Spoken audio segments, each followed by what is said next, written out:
Baik, soal berikut. Larutan buffer dibuat dengan melarutkan 20 ml asam asetat 0,15 molar dan 100 ml natrium asetat 0,25 molar.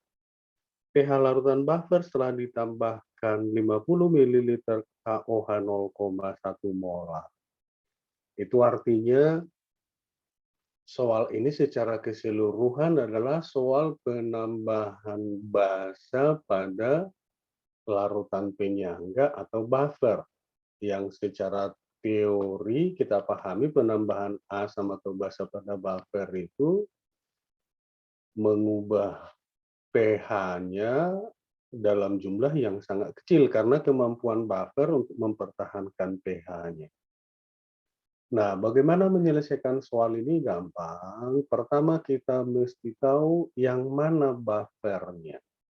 Tentu kita paham bahwa buffer atau larutan penyangga itu adalah kesetimbangan antara asam lemah atau basa lemah dengan konjugasinya. Dalam hal ini asam asetat berarti asam lemah mengalami kesetimbangan dengan basa konjugasinya. Artinya kalau ditanya yang mana buffernya, kita tahu buffernya itu adalah asam asetat CH3COOH yang mengalami kesetimbangan dengan basa konjugasinya. Apa basa konjugasinya? Sering dijawab natrium asetat. Yang lebih tepatnya sebenarnya adalah ion asetatnya atau CH3COO-. Karena setiap pasangan asam basa konjugasi selalu berbeda satu H+. Jadi dalam hal ini sebagai asam lemahnya, lalu yang ini sebagai basa konjugasinya. Gitu kan? Nah, dengan memahami ini, maka penambahan asam atau basa menjadi gampang kita pahami. Penambahan asam atau basa dalam atau ke dalam larutan penyangga atau buffer ini berhubungan juga dengan sifat asam basa ini tadi. Kalau yang ditambahkan asam, kita nulisnya di basa. Misalnya jika di soal ini ditambah asam, kita nulisnya di sebelah kanan dengan cara menambahkan H+ misalnya. Nah, tapi kalau yang ditambahkan basa, maka kita nulisnya di asam. Seperti soal ini karena yang ditambah basa, maka kita tulis di ruas kiri, yaitu KOH atau lebih sering ditulis sebagai OH.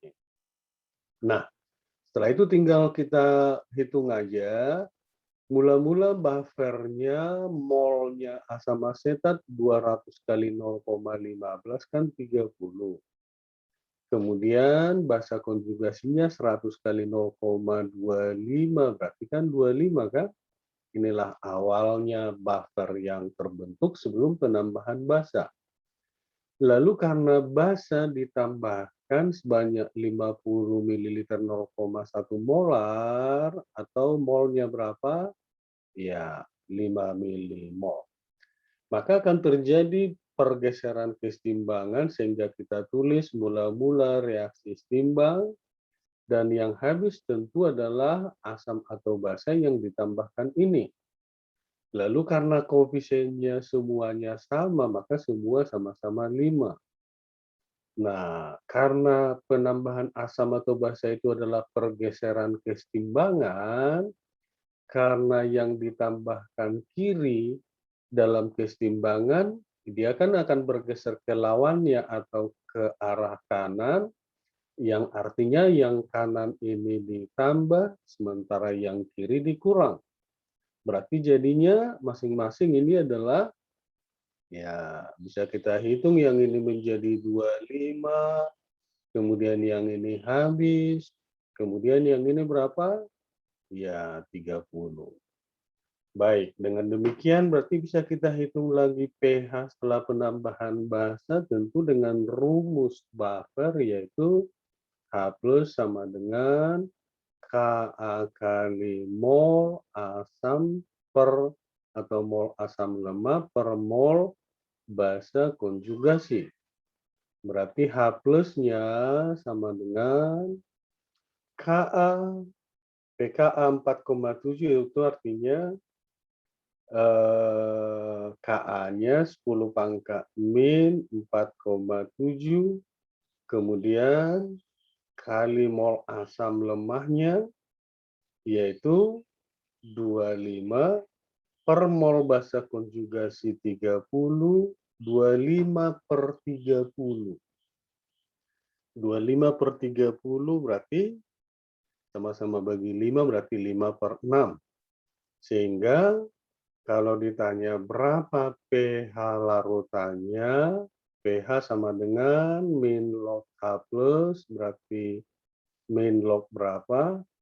Jadinya min log 25/30 tadi 5/6 kali 10 pangkat min 4,7, maka hasilnya tentu adalah 4,7 min log 5/6.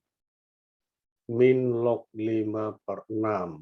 Ada nggak min? Oh ya, ada, berarti min log 5/6. Atau kalau secara matematik bisa juga ini menjadi plus log 6/5. Tapi karena ada jawaban seperti ini langsung, maka jawabannya adalah yang B. Oke?